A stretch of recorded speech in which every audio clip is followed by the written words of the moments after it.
Эсиңиздерде болсо, бул жерде биз караганбыз. Сиздин алыңыздан 20% кармалат. Анын ичинен 8% жана 2% бул мамлекеттик соцфондго, 10% киреше салыгына кетет дегенбиз. Ошол топтомо пенсиядагы акчаңызды кантип каяка колдонсоңуз болот. Ошол тууралуу азыр көрсөк болот да. Мисалы бул жерде биз мисалды караганбыз. Бул жерде соцфондго мынакей 3000 сом дегенбиз. Эгер айлыгыңыз 30 000 сом болсо, анын ичинен 8% 2400 сом пенсиялык фондго, 2% бул 600 сом мамлекеттик топтомо фондуна кетет дегенбиз. Ошол мамлекеттик топтомо фондунун тууралуу азыр кененирээк айтып берейин. Караңыздар, бул жерде sf.gov.kg бул Кыргыз Республикасынын социалдык фондунун өзүнүн официалдуу сайты бар. Ошол адрес аркылуу официалдуу сайтка кирсеңиздер болот. Бул жерде кыргызча, орус тилин тандайсыз. Мен кыргызча тилди тандадым. Жана бул жанында турган ошо кнопканы, сызыкчалар болгон кнопканы басканда ушундай тизме чыгат. Бул жерде МТПФ бул мамлекеттик топтомо фонду, ошону басабыз. Басканда мындай мамлекеттик пенсиялык топтомо фонду деп чыкты. Бул жерде кенен маалыматтын баардыгы тең камтылган. Өзүңүздөр көргөндөй жазылып атат. Мамлекеттик пенсиялык топтомо фонд 2010-жылы киргизилген. Учурда пенсиялык фонддо кармалып жаткан 10% эмгек акынын 2% пенсиялык системага жана иштеген жарандардан топтомо фондго камсыздандыруу төгүмдөрү кармалат. Бирок 1964-жылдын 1-январына чейин төрүлгөн эркектер жана 69-жылдын 1-январына чейин төрүлгөн аялдар бул топтомо фондго акча төлөшпөйт. Алар 2012-жылдан баштап бул фондго катышпай калышкан. Башкача айтканда, аталган датадан кийин төрүлгөн жаштар бул фондго төгүмдөрдү жүргүзүшөт деп жазылды. Мындайча айтканда, ошол көрсөтүлгөн даталардан кийинки төрүлгөн адамдар төгүмдөрдү жүргүзөт экен 2% ошол топтомо фондго. Эми ошол топтомо пенсияны алуунун жолдору бул жерде берилип жатат. Республикабыздын жарандарынын жашоо сапатын жакшыртуу жана социалдык бакубаттуулугун камсыз кылуу максатында пенсиялык топтоо каражаттарын төмөнкүдүү учурларда пайдаланууга мүмкүнчүлүк бар. Пенсия курагына жеткен жарандарга төлөп берүү.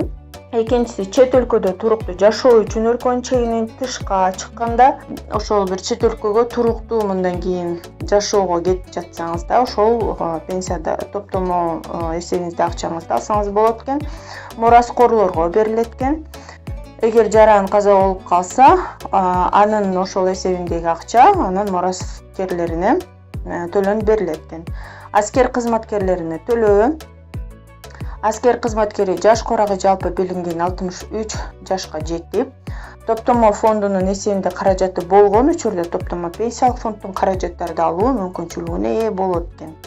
Ошондой эле эгер сиз ипотека алсаңыз, ипотекаңызды насыялоо максатында да бул эсебиңизде акчаны колдонсоңуз болот экен.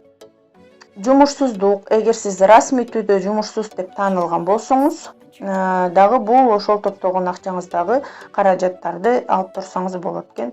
Ооруларды дарылоо, Кудай сактасын, бирок ошондой учурларда дагы бул топтомо пенсияңыздагы акчаңызды колдонгонго мүмкүнчүлүк бар.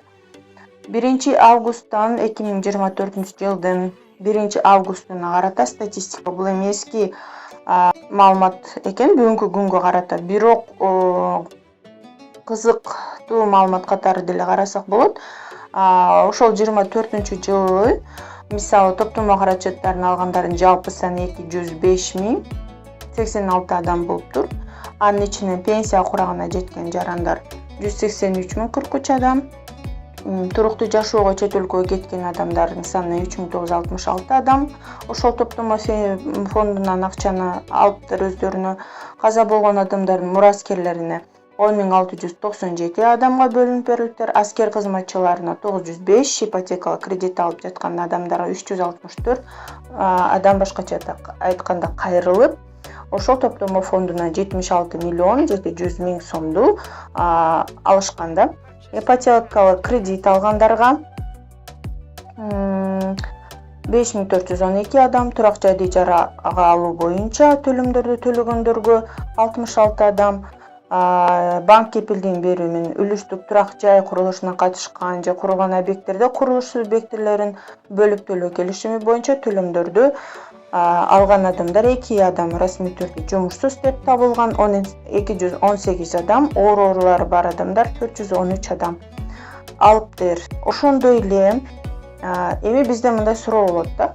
Ошол топтомо пенсияңызды кантип жана канча топтолгонун каяктан көрсөңүз болот? Баарыңыздарда эле ошол электрондук түндүк порталы бар. Ошол түндүк аркылуу азыр кантип көрсөңүздөр болот, көрөлү.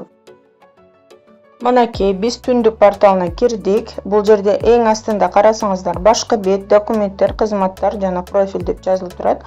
Ошол жердеги кызматтар деген жакка басабыз. Бассак мындай кнопкалары чыгат. Ошол жерден пенсия дегенди тандайбыз. Анын ичинен пенсия топтоолорду басабыз. Пенсия топтоолору жөнүндө маалымат топтолчу пенсиялык фонд деп жазылып турат. Ошол жерден сиз өтүнмөнү жиберүүнү бассаңыз, дароо ал жерден сизге ошол документ чыгат. Ошол документте сиздеги баардык канча топтолгон суммаңыз жазылат. Ошол сиздин мамлекеттик топтомо фондундагы азыркы учурда топтолгон акчаңыз. Эгер сизде кандайдыр бир күмөн жаратып, ал сумма менен макул болбосоңуз, ошо социалдык фонддун кызматкерлерине кайрылып, тактап билсеңиз болот. Дагы бул жерде карасаңыздар, ошол соцфонддун сайтында ЧУА деп турат. Бул ченемдик укуктук актылар. Башкача айтканда, ошол соцфонддун кайсыл актылар, кайсы мыйзамдын чегинде кандай иш алып барат, ошонун баардыгы бул жерде каралган. Эң негизгиси азыр бизди кызыктырып турган пенсиялык топтоо фондунун мамлекеттик социалдык камсыздандыруу боюнча жана пенсияны топтоо бөлүгүн каржылоо үчүн каражаттарды инвестициялоо жөнүндө мыйзамды карап көрөлү. Башкача айтканда, сиздердин пенсиялык фонддо жана топтомо фондунда чогулган акчаңыздарды соцфонд инвестициялоого укугу бар экени айтылат бул мыйзамдачы. Кыргыз Республикасынын 2011 жылынын 4-июлунда 78 инвестициялоо жөнүндөгү ошол мыйзамын карап көрөлү. Эң бизди азыр кызыктырган бул жерде 6-берене, башкача айтканда 6-статьясы. Ал 6-беренеде ошол социалдык фонддун укуктары, пенсиялык фонд, мамлекеттик топтолчу пенсиялык фонд, пенсиялык топтоо каражаттарын түзүү жана инвестициялоо максаттары үчүн соцфонд тарабынан максаттуу камсыздандыруу фонду түзүлөт. Ошол бизден кармалган 2%. Ал фондду башкарууну соцфонд жүзөгө ашырат. Соцфонд үчүн төмөнкүлөрдү жүзөгө ашырат экен. Камсыздандырылган жарандардын жеке камсыздандыруу эсебиндеги пенсиянын топтомо бөлүгүнө милдеттик камсыздандыруу төгүмдөрүн топтоону жүзөгө ашырат. Пенсиялык топтоо төгүмдөрү боюнча салым ээлеринин маалымат базасын жүзөгө ашырат. Ошондой эле 3-пунктта мынакей инвестициялоо максатында пенсиялык топтоолорду ишенимдүү башкаруу үчүн башкаруучу компанияларга берүүнү жүзөгө ашырат экен.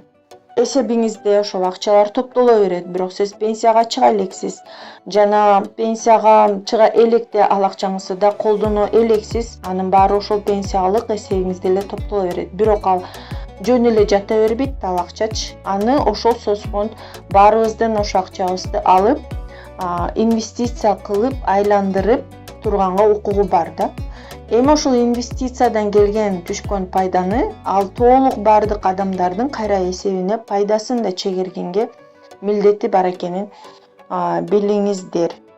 Жогоруда биз айткандай, социалдык фонд мамлекеттик топтомо пенсиялык фондундагы топтолгон каражаттарды инвестициялоого укугу бар жана ошол инвестициянын негизинде кандай натыйжалар жана киреше болгондугу жөнүндө бул социалдык фонддун сайтында дагы отчеттор берилип турат экен. Бул жерде көрсөңүздөр башкы бет фонд жөнүндө жана жаңылыктар деп ошол стрелкалар аркылуу өтүп, мисалы анан мамлекеттик топтомо пенсиялык фондунун ушул отчетторун жаңылыктар деген бөлүгүнөн көрсөңүздөр болот. Бул жерде 2024-жылдын январь айынан июль айына чейинки инвестициялардын натыйжаларын боюнча отчетун карап көрөлү. Ошол мезгилде бардыгы болуп мамлекеттик баалуу кагаздарга 14,95-тен 16,60%га чейинки жылдык кирешелүүлүгү менен 5 миллиард 496 миллион сом инвестицияланыптыр. Мамлекеттик топтомо фондунун каражаттарынын бир бөлүгү коммерциялык банктардын депозиттерине 12 айлык жана 18 айлык мөөнөт менен 4 миллиард 578 миллион сом өлчөмдө жайгаштырылган. Мында пайыздык чен 13,1 жана 17,2% болгон. 2024-жылдын январь-июль айында мурда инвестицияланган каражаттардын төмөнкү кирешелер алынган. Жайгаштырылган мамлекеттик баалуу кагаздар боюнча киреше 2 миллиард 572 миллион сом болгон. Депозиттер боюнча пайыздык кирешелер 456 миллион 200 миң сом болгон. Мамлекеттик топтомо фондунун эсептеринде акча каражаттарынын күнүмдүк калдыктарына чегерилген пайыздардан түшкөн киреше 8,4 миллион сом, башка кирешелер 2,4 миллион сом. Бардыгы болуп 2024-жылдын январь-июль айында мезгилинде топтомо фондунун каражаттарын инвестициялоодон 3 миллиард 39 миллион киреше алыныптыр. Бул деген сөз топтомо фондундагы бардык адамдардын кайра ошол мурунку акчасынын үстүнө дагы кирешелер бөлүнүп берилет. Башкача айтканда, сиздин топтомо фондундагы эсебиңиздеги акча ошол социалдык фонд айландырып, дагы көбөйтүп берип жатат деп айтсак болот.